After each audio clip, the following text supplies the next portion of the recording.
अल्लाहुम्मा सल्लि अला सय्यिदना व अला आले सय्यिदना व मौलाना मुहम्मदिन बिअदद कुल्li हुस्निही व जमालिही सल्लल्लाहु तआला अलैहि व आलिहि वसल्लम।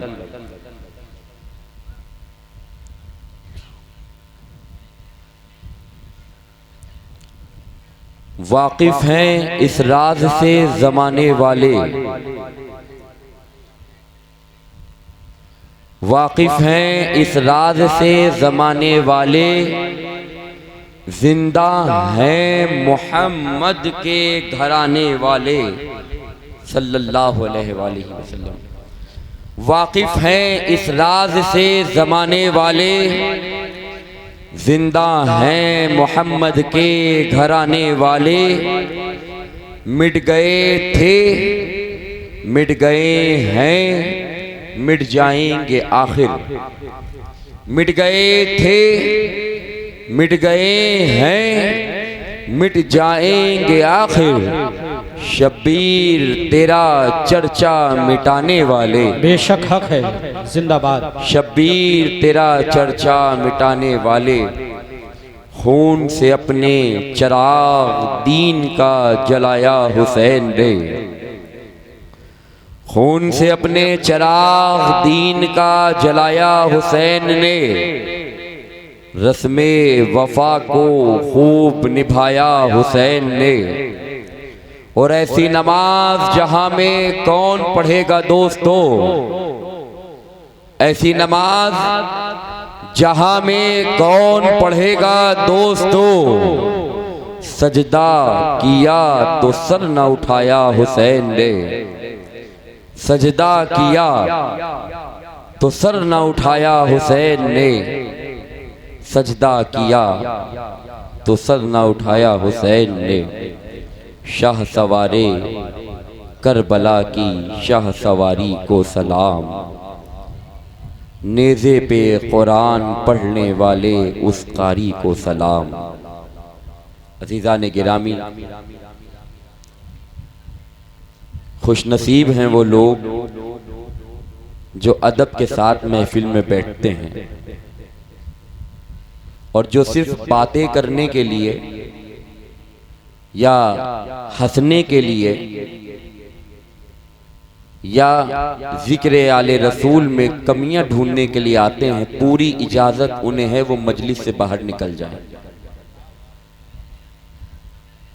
ये किसी ऐरे गैरे का जिक्र नहीं हो रहा है, ये गलियों मोहल्ले के इमाम का जिक्र नहीं हो रहा है, ये कायनात के इमाम का जिक्र हो रहा है। और मेरी निगाहें अभी भी जिन लोगों को देख रही हैं जो बातें कर रहे हैं, मैं बहुत अदब के साथ गुजारिश कर रहा हूं उसे खत्म कर दे, वरना मैं उठा के भगा दूंगा यहां से। बेटा तुम्हें तमीज नहीं है? ना हो तो भागो, निकलो महफिल से यहां से। अगर बातें करने की यही जगह है तो कल आना और दिन में भर यहीं बैठ के बातें करना। और यही करना हुआ करे, मत आया करो जलसे में।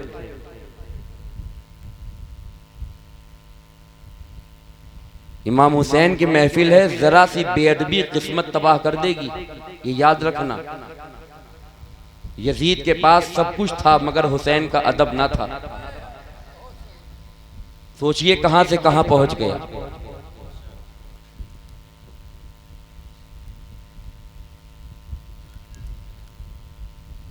अल्लाह तबारक व तआला कुरान में इरशाद फरमाता है, कुल ला अस्अलुकुम अलैहि अजरन इल्लल मवद्दता फिल कुर्बा।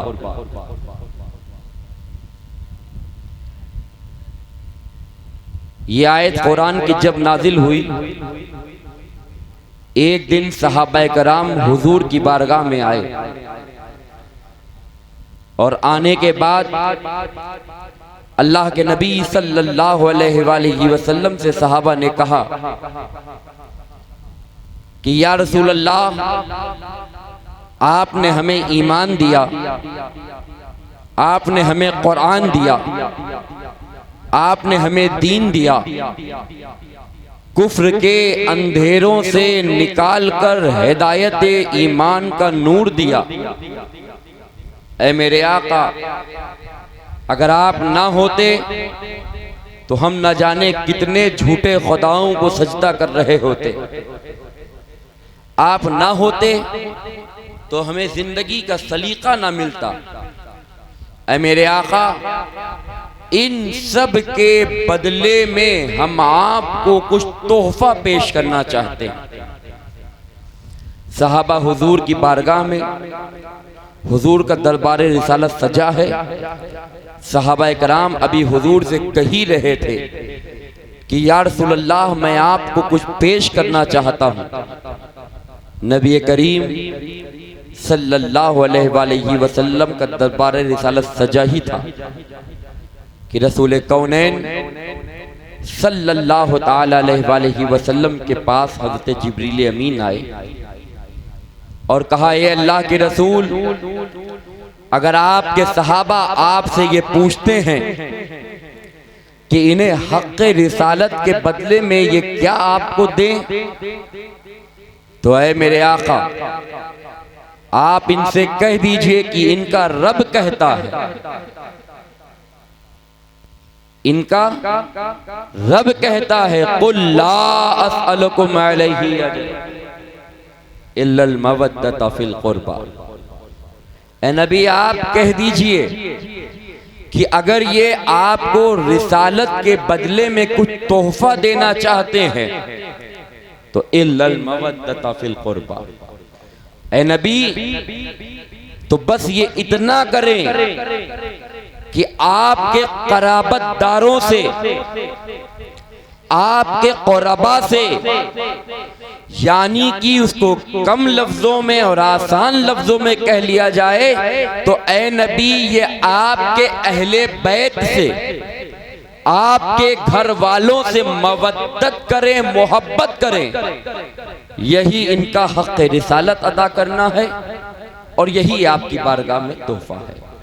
बेशक मुसलमानों, सोचो, सवाल अल्लाह के नबी से किया गया, जवाब नबी नहीं खुदा दे रहा।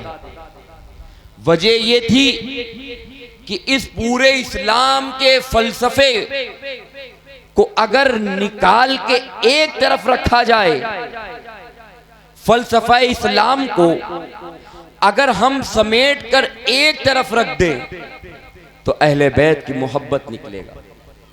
इस्लाम के फलसफे का फलसफा ही अहले बैत की मोहब्बत। बेशक हक है।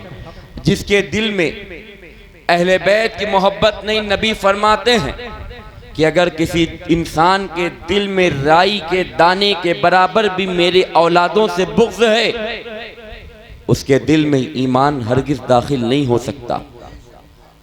ईमान दाखिल होने के लिए शर्त है आले रसूल की मोहब्बत। और जिसके पास ईमान नहीं, नमाजें कितनी पढ़ ले, रोजे कितने रख ले, हज कितने कर ले, ज़कात कितनी दे दे, रब्बुल इज़्ज़त की कसम, उसके रोजे उसके मुंह पे मार दिए जाएंगे, नमाजें मुंह पे मार दी जाएंगी, ज़कात और हज मुंह पे मार दिया जाएगा। क्योंकि बगैर आले मोहम्मद के अगर कोई इबादत करता है, आले मोहम्मद की मोहब्बत को छोड़कर अगर कोई इबादत करता है, निज़ाम कुदरत ये है, अल्लाह का कानून ये है कि उसकी उस इबादत को कबूल नहीं किया जाएगा। क्योंकि इबादत अगर आज जिंदा है तो हुसैन इब्ने अली के खून की बदौलत जिंदा है। नारे तकबीर, नारे रिसाला, नारे हैदरी, जिक्र शोदाए करबो वाला, अज़मते अहले बैतो अतहार, है करम की तुझसे आस, है करम की तुझसे आस, आंखों की ठंडक दिल का चैन, आंखों की ठंडक दिल का चैन, हुजूर फैज़े मिल्लत। सुभान अल्लाह। आज अगर इबादत और रियाजत जिंदा है तो सिर्फ खून हुसैन का मुसलमानों सदका है ये। अगर इमाम पाक का खून इस्लाम के दामन में ना होता, कसम रब्बुल आलमीन की, आज हमारे मजहब का मेयार इतना गिर चुका होता कि आज हम फख्र के साथ इस्लाम के ऊपर नाजा ना होते। अगर आज इस्लाम पे हमें नाज है तो वो हुसैन इब्ने अली की बदौलत है, करबला वालों की बदौलत है, अहले बैत की बदौलत है कि जिन्होंने अपना सब कुर्बान करा मगर इस्लाम को बर्बाद ना होने दिया। अहले बैत की मोहब्बत हर मोमिन के ऊपर फर्ज है। अगर उसके दिल में अहले बैत की मोहब्बत नहीं है, वो रसूल कौनैन की हदीस सरकार फरमाते हैं कि जिसके दिल में मेरी औलादों की मोहब्बत नहीं, तवज्जो देना भारतगंज के मुसलमानों गौर से सुनना, नबी फरमाते हैं, नबी ने फरमाया जिसके दिल में मेरी औलाद की मोहब्बत नहीं, मुझे जरा सी भी परवाह नहीं कि वो यहूदी होके मरे या वो नसरानी होके मरे। जिसके दिल में रसूलुल्लाह की आल की मोहब्बत नहीं है, रब्बुल इज्जत की कसम वो नमाजी जमीन पे होगा, जमीन पर रोजा रखने वाला होगा, मगर जब दुनिया से जाएगा वो ऐसे जाएगा जैसे कोई काफिर दुनिया से गया हो। इसलिए सूफीज़ाब रसूलुल्लाह की हदीस है, नबी ने फरमाया माता हुब्बे आले मुहम्मदा फमता शहीदा व माता बुग़्ज़ आले मुहम्मदा फमता काफिरा। ऐ लोगों सुनो, जो नबी की आल की मोहब्बत में दुनिया से मरा वो ऐसे मरा, किसी भी हाल में मरे, कहीं भी मरे, किसी तरह से मरे। अगर नबी की आल की मोहब्बत दिल में है तो वो ऐसे मरा जैसे कोई मोमिन मरा हो और शहीद मरा हो। और नबी की आल से बुग़्ज़ रखकर अगर कोई मरता है किसी भी आलम में मरे, ऐसे मरा जैसे कोई काफिर मरा हो। बेशक हक है। ये अहले बैत की मोहब्बत दिल में रखो। अब आप देखिए, कल इमाम हसन मुश्तबा अलैहि सलाम पे आपने बयान समात किया था और हजरत इमाम हसन अलैहि सलाम की शहादत को भी आपने समाअत किया था। अजीज़ा ने गिरामी, इमाम हसन अलैहि सलाम की शहादत के बाद जब अमीर शाम का इंतकाल हुआ तो अमीर शाम ने अपनी ज़ाहिरी हयात में, अपनी जिंदगी में वो तख्त जिस पे वो मौजूद थे, उन्होंने अपनी ज़ाहिरी हयात में वो तख्त अपने लड़के यजीद को दे दिया। हज़रत अमीर माविया ने वो तख्त यजीद को दे दिया, जिस तख्त पे हक इमाम हुसैन इब्ने अली का था। बहुत ही जुर्रत के साथ ये बात कह रहा हूँ। अक्सर उलमा कहने से ये डरते हैं और उनके मुंह से अल्फाज नहीं निकलता है। यकीनन मुसलमानों, ये तख्त पे हक फ़कत और फ़कत हुसैन इब्ने अली का था, क्योंकि खलीफे इस्लाम की मुनासिबत से अगर देखा जाए तो जमीन पर हुसैन इब्ने अली के जैसा कोई न था जिसकी निस्बत रसूलुल्लाह से इतनी करीबी हो, जिसकी निस्बत रसूलुल्लाह से इतनी कुर्बत वाली हो। फ़कत हुसैन इब्ने अली थे। मगर इमाम हुसैन इब्ने अली को इमाम हसन ने मुश्तबा की सुलह के मुताबिक, इमाम हसन ने सुलह में जो शराइत रखे थे उस शराइत को पूरा न किया गया और यजीद पलीद बदतरीन बदबख्त लगीन उस तख्त पर जब बैठा है, उसने बैठने के बाद सबसे पहले ये करा कि चंद सहाबा कराम के नाम, और उसमें सबसे नुमाया नाम जो था वो हज़रत सैयदुश शुहदा सैयदना इमाम हुसैन अला जद्दिही व अलैहि सलाम का नाम था। यजीद ने अपने हारियों मवारियों से कहा, अपने मुकर्रर किए हुए गवर्नरों से कहा, इमाम हुसैन की मेरे नाम पर बैत ले लो, मेरे नाम पर हुसैन की बैत लो, और ये जो सहाबा के नाम मैंने तुम्हें दिए हैं तुम इनकी बैत लो। अब आप नौजवानों, तुम्हारे जहन को साफ करते हुए और सबके जहनों को साफ करते हुए मैं बैत का लफ्ज़ समझा दूं। बैत होती क्या है? आप सुनते हैं बैत हुसैन ने नहीं करी, आखिर वो कौन सी बैत होती है? क्या वो पीरी मुरीदी वाली बैत होती है जो आज हम एक शेख कामिल और पीर कामिल के हाथ पर मुरीद होकर अल्लाह के रसूल सल्लल्लाहु अलैहि वसल्लम की निस्बतों तक पहुँचते हैं? मुसलमानों, दरअसल ये बैत वो बैत नहीं थी, बल्कि ये बैत वो बैत होती है। इस्लाम का निज़ाम ये है कि अगर इस्लामिक सल्तनत है तो सल्तनत इस्लामिया का, पूरी सल्तनत का एक खलीफा वक्त होगा। पूरी सल्तनत इस्लामिया का एक खलीफा वक्त होगा। हर मुसलमान के ऊपर लाजिम है कि उस खलीफा वक्त के हाथ पर बैत करे।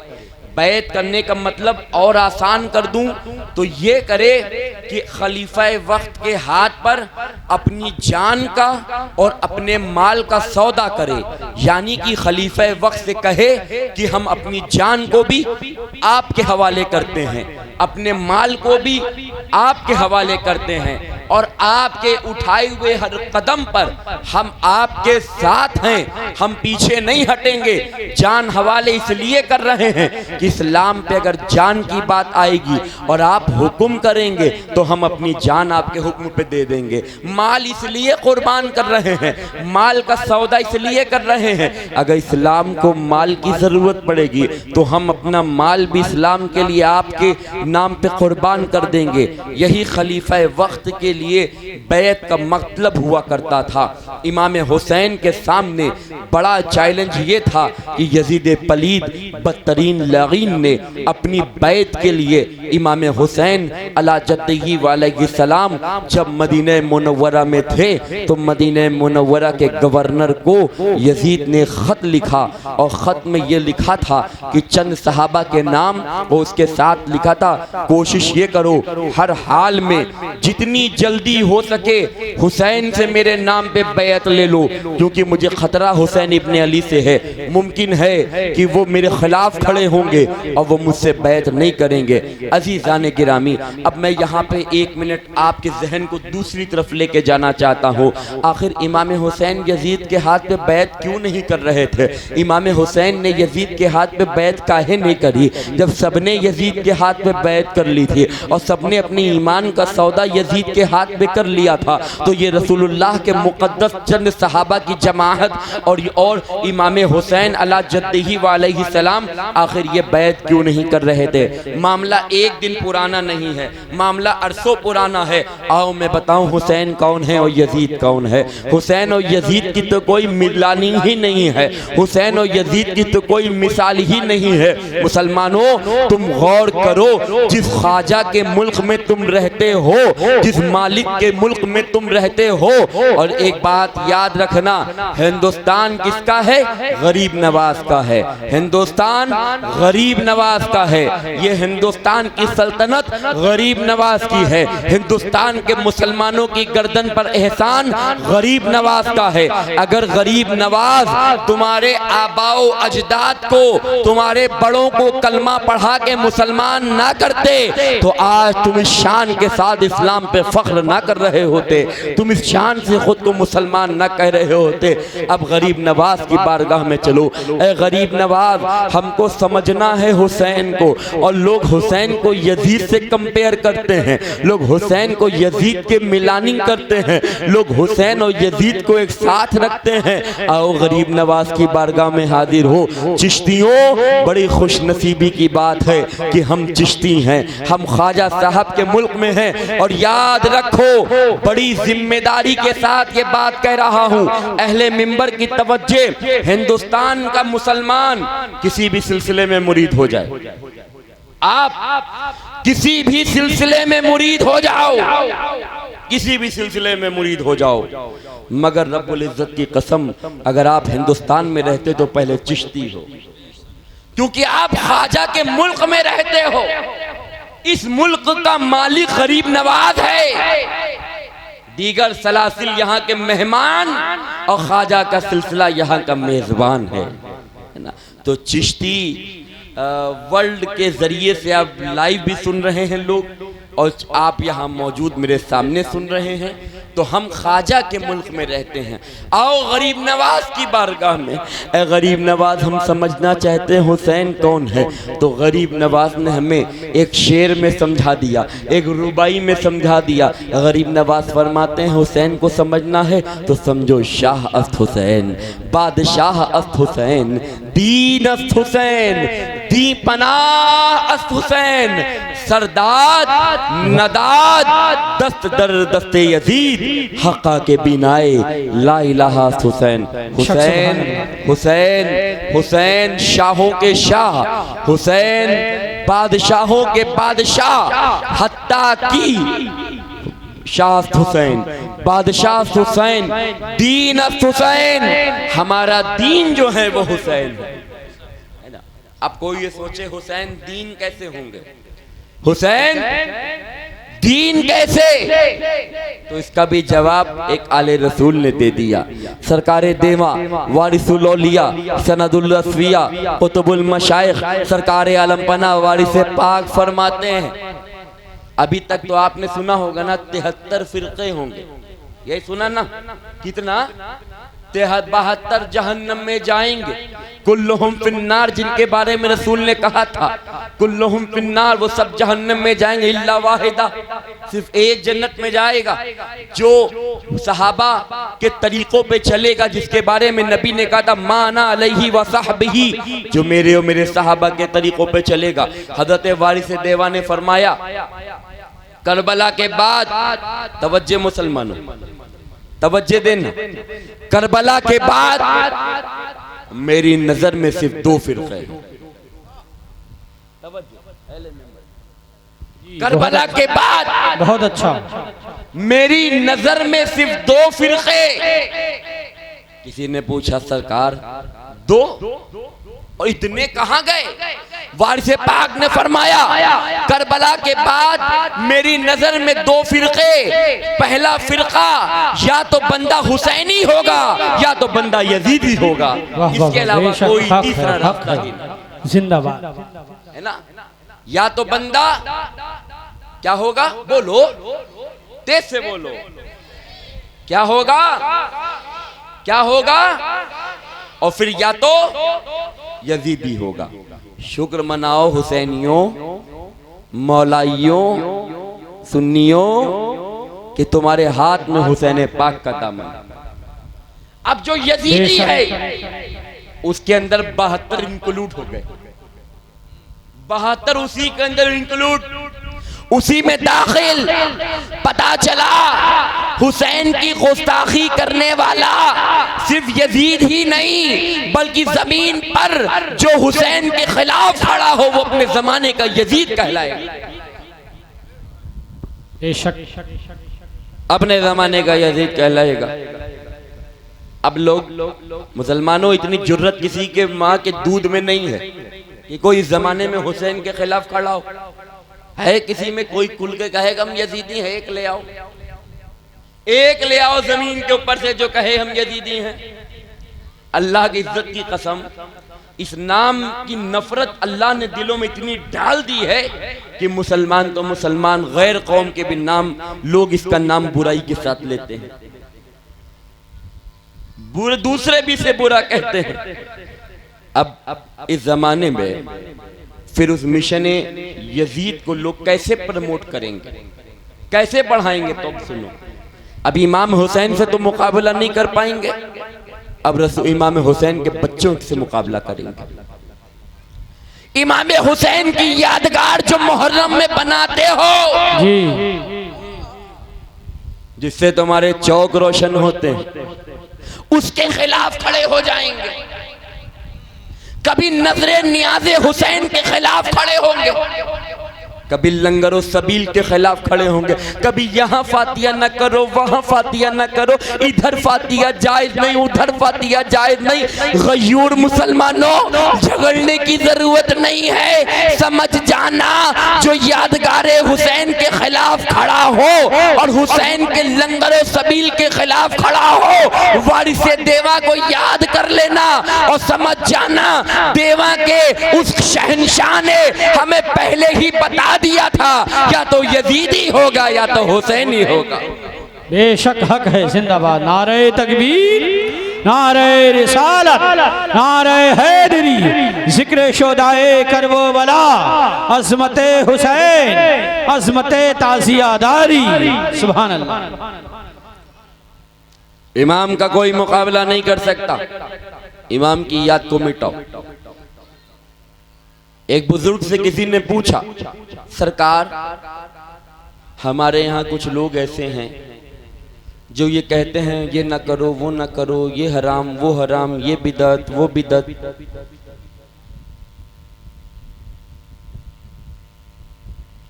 तुम बुजुर्ग ने जानते हो क्या कहा? उन बुजुर्ग ने जानते हो क्या कहा? वो फरमाते, दरअसल इमाम हुसैन के मुखालिफ की ये चाल है। और जानते हो किसका फतवा है ये फतवे के अल्फाज में बयान कर रहा हूं, मुफ्ती आज़म हिंद बरेलवी के।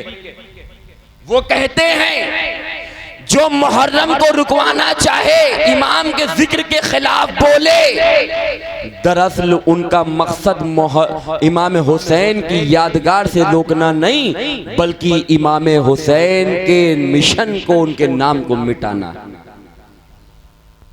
जी, अगर कोई कहे लंगर हराम है, सबील हराम है, नियाज हराम है, फातिया हराम है, हुसैन का जिक्र हराम है, समझ जाना कि इमाम हुसैन के जिक्र की आड़ लेकर ये हुसैनियत को खत्म करना चाहता है।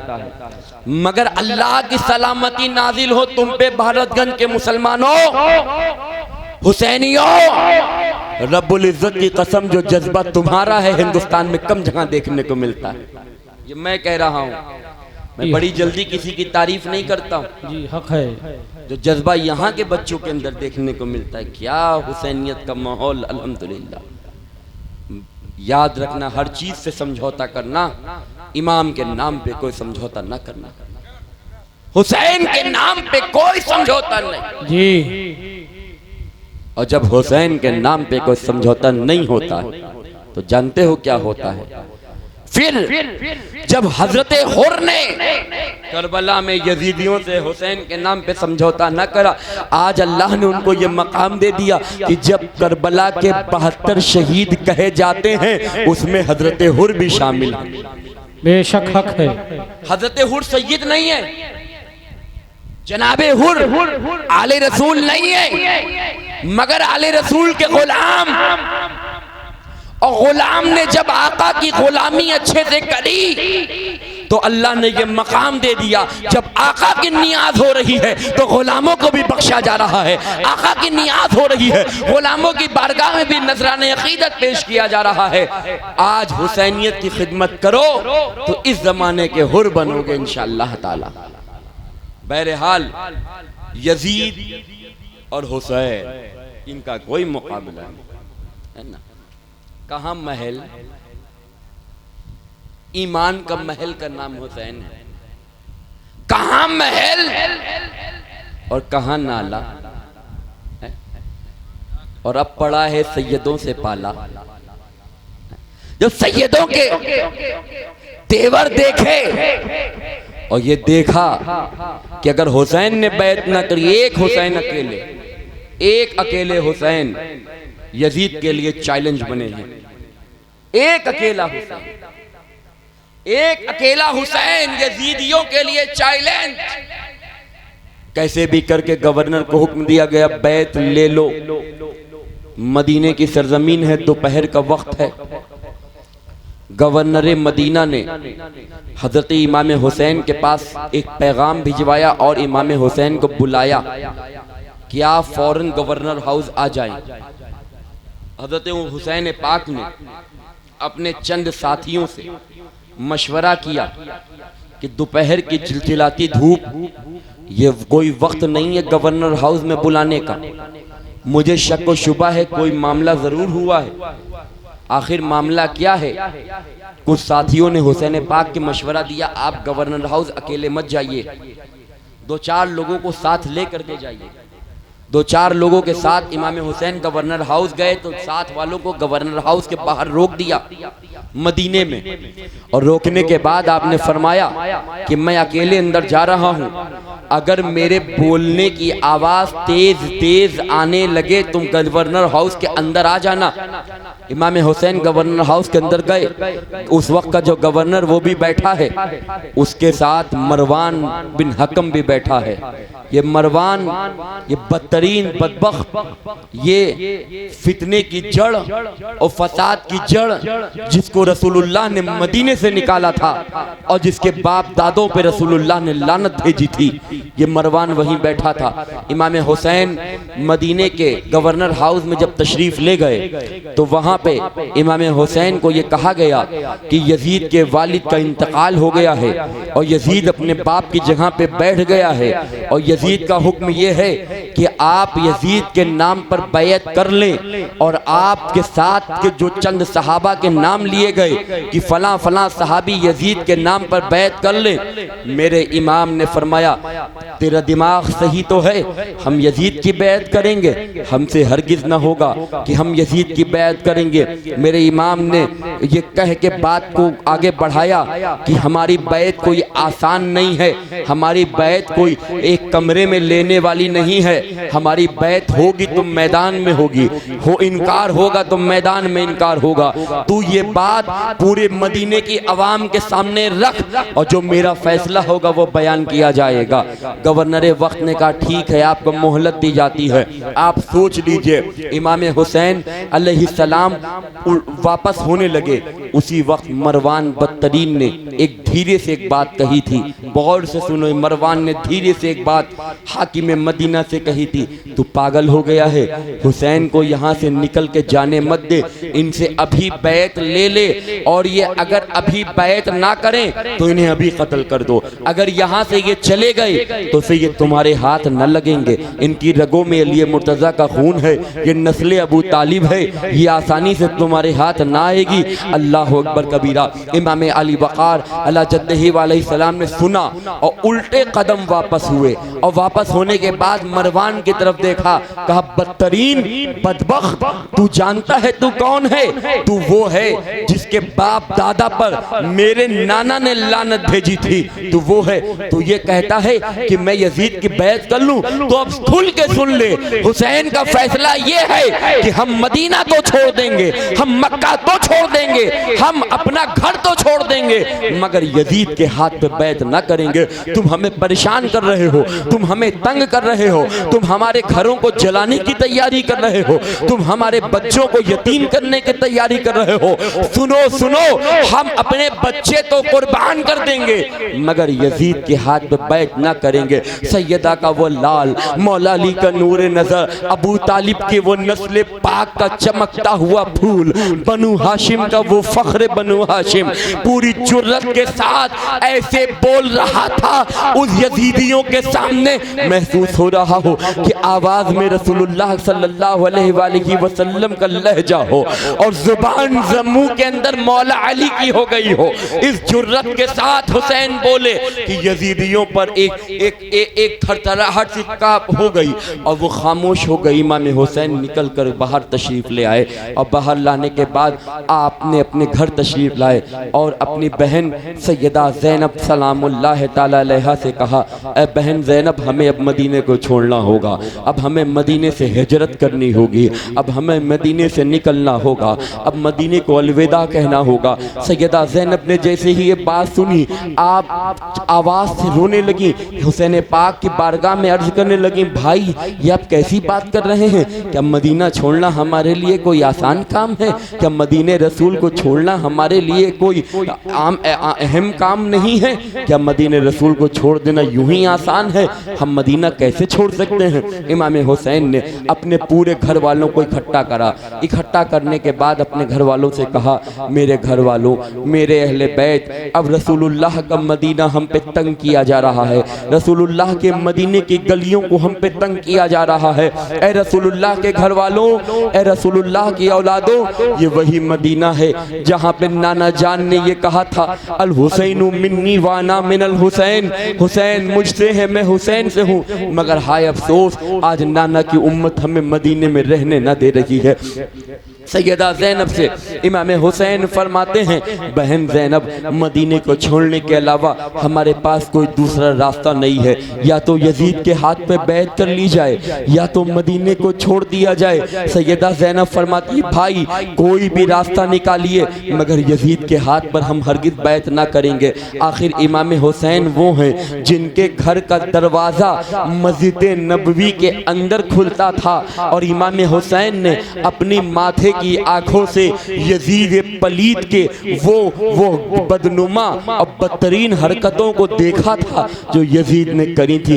इमाम ने बैत से इनकार कर दिया और अपने अहले खाना से कहा कि अब हमें मदीने को छोड़ना होगा। इमाम हुसैन के घर की फ़ज़ा ऐसा हो रही थी जैसे कोई घर में जैसे किसी माँ से उसका बच्चा जुदा हो रहा हो, किसी शख्स के जिस्म से उसकी रूह जुदा हो रही हो, किसी रूह से उसके जिस्म को जुदा किया जाए। अहले बैत के घर में आहो फ़ुक़हा है, सारे आले रसूल रो रहे हैं, रसूलुल्लाह के घर के बच्चे रो रहे हैं। हुसैन इब्ने अली इतनी आसानी से हम मदीना कैसे छोड़ेंगे?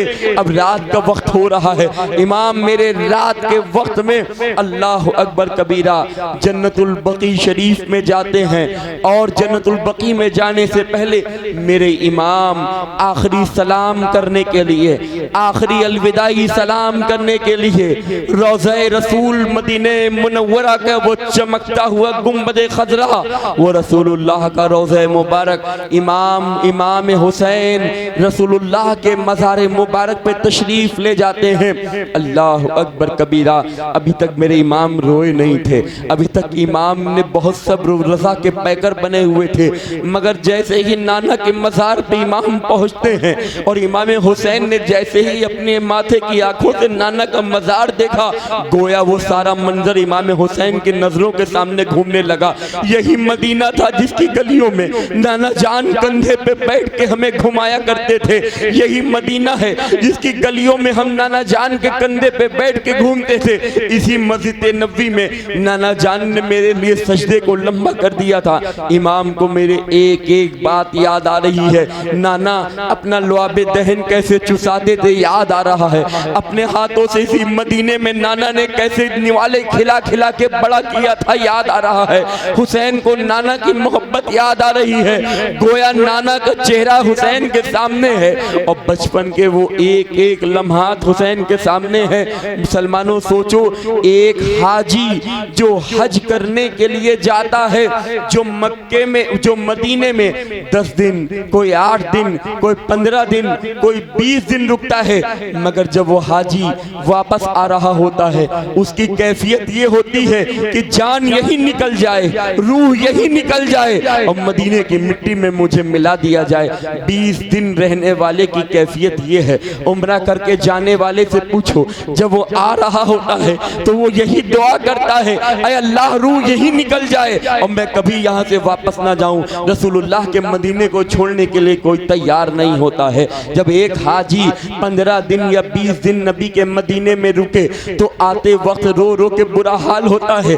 जब बस पे बिठाल दिया जाता है तो पलट पलट के खिड़कियों से गुंबद खजरा को देखने की कोशिश करता है और जन्नतुल बकी तक उल्टे उल्टे पैर हाजी वापस आता है कि रसूलुल्लाह के गुंबद का अदब करता है।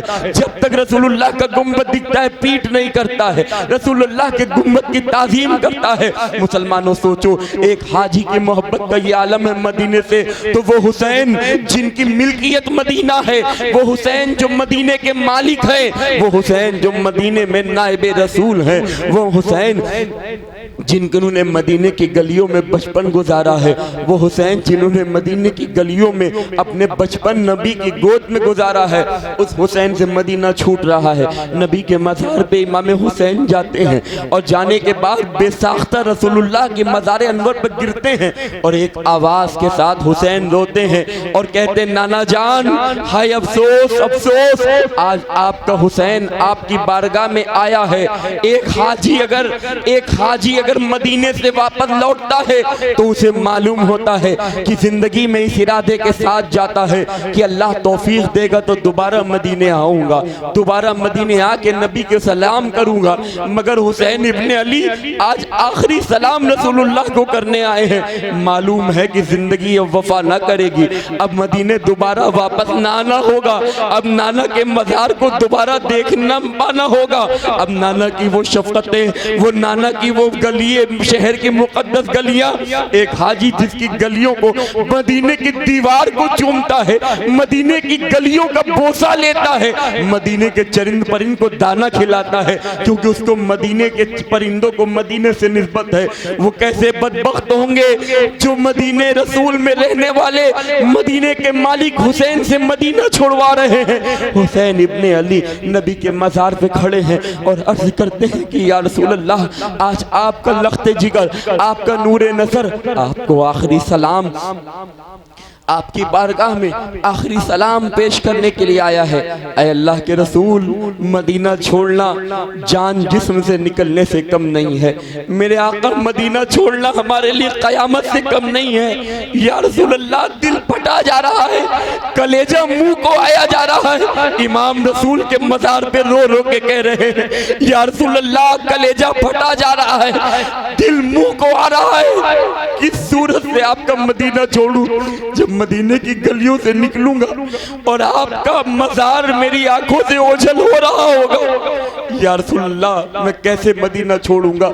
हुजूर के रोज़े अनवर पर इमाम हुसैन रो रो कर सारे जुल्म सितम बयान करते हैं और बयान करने के बाद हुसैन पाक नाना को आखिरी सलाम अर्ज करते हैं और कहते हैं, नाना दुआ दीजिए, जिस वक्त करबला में आपका हुसैन उन जालिमों की तलवारों के जद में हो, उस वक्त जब आपके सजदे की लाज को बचाना हो और आपके दीन को बचाना हो, नाना दुआ दे दीजिए कि उस वक्त आपका हुसैन साबित कदम रहे। रसूलुल्लाह के मज़ार अक़दस को हुसैन चूमते हैं और चूमने के बाद इमाम हुसैन जन्नतुल बकी का रुख करते हैं और सबसे पहले हाजिर होते हैं अपनी उस माँ की बारगाह में, जिस माँ ने हुसैन को दूध पिला के बड़ा किया था, जिस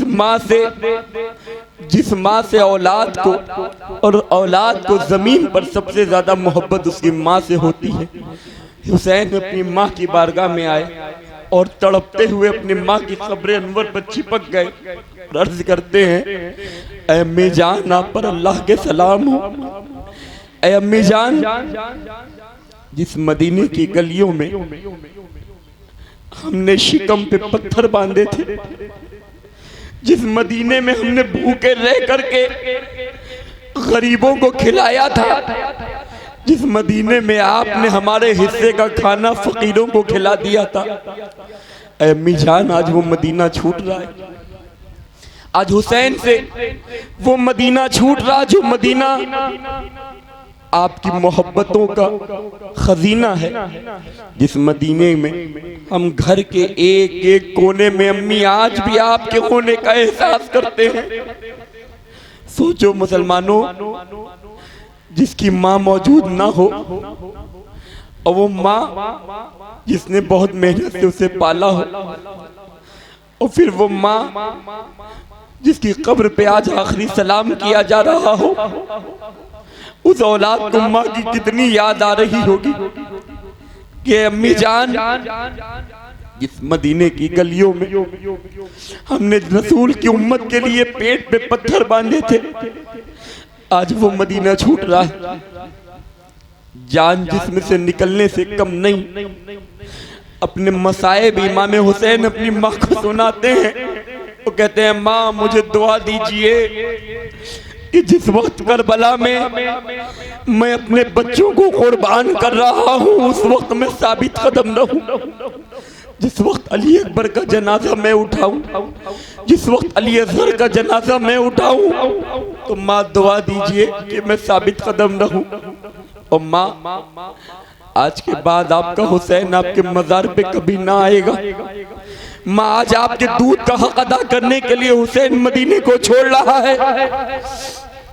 मेरे इमाम हुसैन अलैहिस्सलाम अपनी माँ से अपने उस दूत के हक को इस अंदाज में अदा करने का वादा जो लिए थे कि रसूलुल्लाह की दीन को हम बचाकर आपके दूत का हक अदा करेंगे।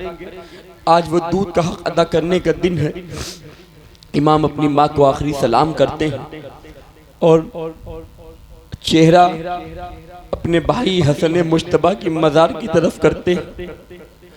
वो देखना था हसन मुश्तबा का मज़ार कि इमाम हुसैन से रहा न गया। हसन मुश्तबा अपने भाई के मज़ार से चिपक जाते हैं इमाम हुसैन और कहते हैं, भाई आपको तो याद है ना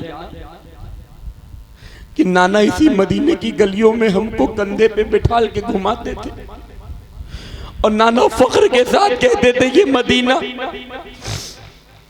जो शहर रसूल है, ये रसूल का शहर है। ऐ मेरे भाई, वो मदीना आज हमसे छूट रहा है।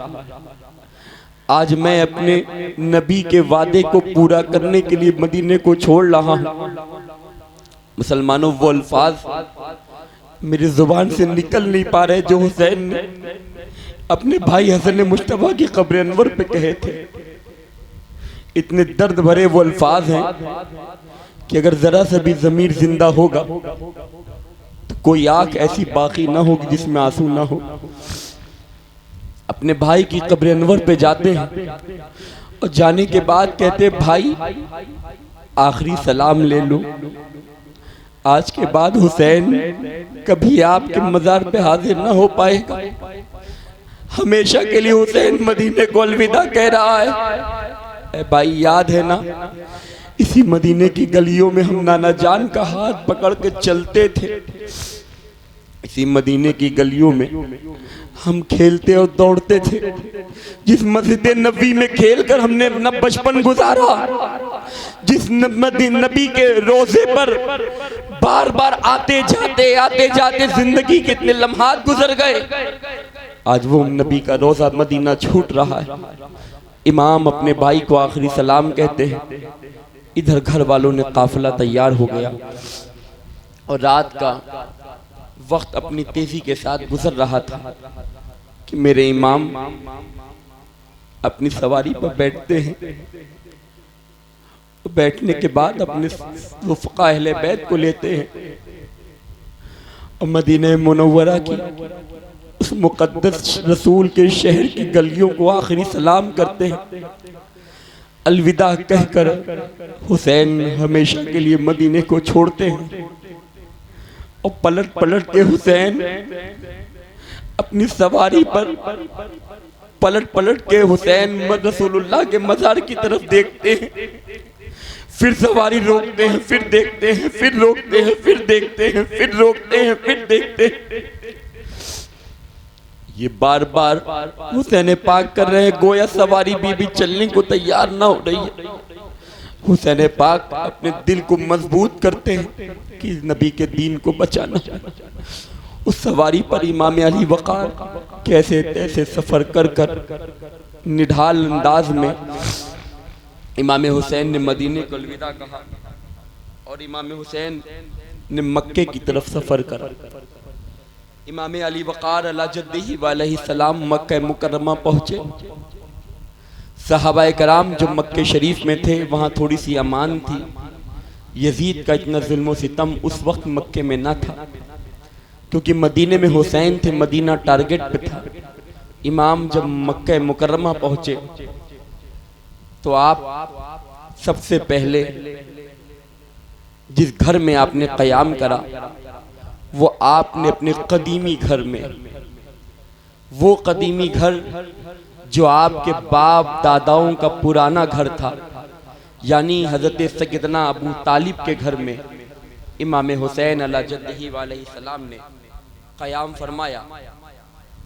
और हज़रत नबी करीम सल्लल्लाहु अलैहि वसल्लम के उस पुराने घर में जो इमाम हुसैन का को मीरास में मिला था, इमाम हुसैन उस घर में गए।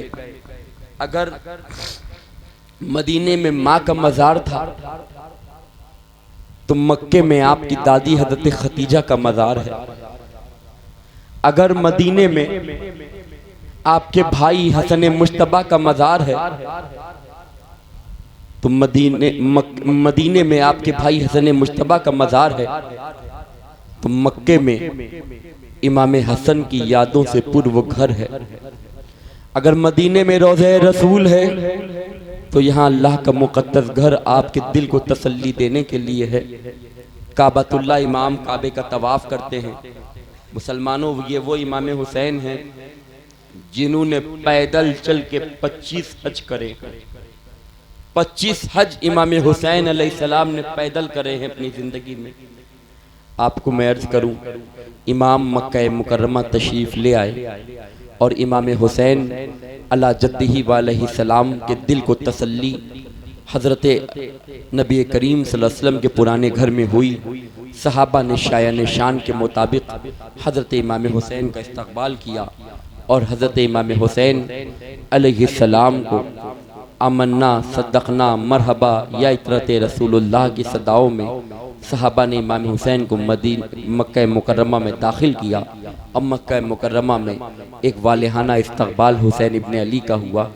इंशाअल्लाह ताला कल के बयान में जो आखिरी महफिल है, इमाम का मक्का मुकर्रमा से सफ़र और मदीने मुनव्वरा कि वो नूर नज़र, वो फ़ख्रे मदीना, वो सैयदुश शुहदा सैयदना इमाम हुसैन अलैहिस्सलाम का मक्का को छोड़ना, कूफा पहुँचना और कूफा से हज़रत मुस्लिम बिन अकील और इमाम हुसैन, हज़रत अली अकबर, अली असग़र, अब्बास अलंबरदार, इन हज़रात की शहादतें इंशाअल्लाह कल हम लोगों को सुननी है।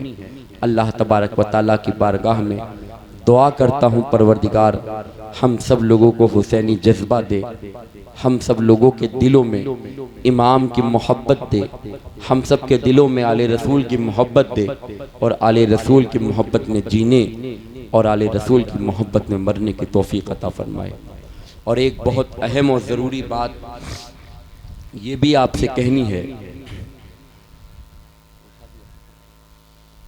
कि कल की जो नशिस्त है वो बहुत अहम नशिस्त है। कल आखिरी शब शहादत पढ़ी जाएगी और उसी के साथ साथ आप हजरात अपनी माथे की निगाहों से मिंबर रसूल पर एक नहीं बल्कि सादाते कराम की पूरी एक जमात को देखेंगे। एक पूरा काफिला सैयदजादों का मिंबर पे मौजूद होगा इंशाअल्लाह कल। ये हैदरी हुसैनी कमेटी की मोहब्बतें हैं कि लोग एक आले रसूल को अपने यहाँ तक ला नहीं पाते हैं। इस कमेटी के नौजवानों को, बच्चों को और इसमें ताउन करने वाले भारतगंज के हर मुसलमानों को और आसपास के आए हुए हर मुसलमानों को अल्लाह सलामत रखे कि आपकी कोशिशों से इस मिंबर पर रसूलुल्लाह के कई औलादें बैठी आपको मिलेंगी। उनमें से इमाम हसन की भी औलादें होंगी इंशाअल्लाह और इमाम हुसैन की भी औलादें होंगी। आपने इमाम हसन को नहीं देखा, इमाम हुसैन को नहीं देखा, कल इंशाअल्लाह ताला उनकी औलादों को देखना और उनके वसीले से अल्लाह से दुआ करना कि अल्लाह जब क़यामत के दिन प्यास से ज़ुबानें बाहर आएँ उस वक्त नज़रें इमाम हसन हुसैन का दीदार कर रही हों और हाथों से हमारे नबी हमें कौसर का जाम पिला रहे हैं। इंशाअल्लाह कल इसी मिंबर पर आप देखेंगे कि नबी करीम सल्लल्लाहु अलैहि वसल्लम के बाले मुबारक और साथ ही साथ जब इमाम हुसैन अलैहिस्सलाम को करबला में शहीद करा गया था उस वक्त अहले बैत की जो शहजादियाँ और बेटियाँ बची थीं, जब वो करबला से वापस जा रही थीं तो उन शहजादी रसूल आले रसूल ने उस जगह की मिट्टी को उठा लिया था अपने हाथों से, जिस मिट्टी में हज़रत मौला हुसैन अलैहिस्सलाम का खून शामिल था, जिस मिट्टी में इमाम हुसैन का खून जज्ब हुआ था। वो खून जो खून हुसैन की सूरत में खून रसूल है, वो खून जो कायनात में सबसे अफजल खून है। आले रसूल के खून का आलम मुसलमानों ये है कि पूरी दुनिया के लोगों को, पूरी दुनिया के लोगों को, पूरी दुनिया के लोगों का खून एक पल्ले में रख दिया जाए, और तराजू के एक पल्ले में नबी की औलादों का खून का एक कतरा रखा जाए, अल्लाह की इज्जत की कसम पूरी दुनिया का खून नबी के घर वालों के एक कतरे के बराबर नहीं हो सकता है। जब खून का एक कतरा के बराबर पूरी दुनिया नहीं हो सकती, तो सोचो रसूलुल्लाह की औलादों के बराबर कोई कैसे हो सकता है, रसूलुल्लाह की इतरत के बराबर कैसे हो सकता है। रसूलुल्लाह के घर का अगर इतना बड़ा बच्चा भी है ना, वो भी इस ज़मीन का इमाम है, वो भी मुसलमानों तुम्हारा इमाम है, क्योंकि उसकी रगों में जो खून है वो नबी का खून है। तो वो मिट्टी जो अहले बैत ने अपने हाथों से उठा ली थी, वो मिट्टी सिलसिला बा सिलसिला, सिलसिला बा सिलसिला, नस्ल दर नस्ल, औलाद दर औलाद किसके पास कैसे आई और वो हिंदुस्तान में कैसे आई और कब आई, इसकी पूरी सनद इंशाअल्लाह ताला कल पढ़ के सुनाई जाएगी आपको, और बताया जाएगा कि ये सारे तबरुकात मदीने शरीफ से हिंदुस्तान कैसे आए और हिंदुस्तान से खानकाह तक कैसे हमारे यहाँ आए और उसके बाद यहाँ तक कैसे आए। इंशाअल्लाह वो पूरी उसका सर्टिफिकेट जिसे सनद कहते हैं वो पढ़ के सुनाई जाएगी। और ताकि ये सनद इसलिए नहीं सुनाई जा रही है कि आपको यकीन और भरोसा हो, बल्कि एक मोमिन की शान ये है कि जब वो सुने कि नबी के तबरुकात हैं तो अब उसे किसी दलील की ज़रूरत ना हो, अपने नबी के तबरुक पर उसका दिल सर सब कुछ झुक जाना चाहिए। ये सनद इसलिए सुनाई जाएगी ताकि आप उन बुजुर्गों के नाम सुन सकें जिन्होंने इतनी मेहनत से मशक्क़त से इन चीज़ों को बचा के रखा था और आज आप उनको देख रहे हैं, तो उनके लिए भी आप खराज अक़ीदत पेश करें।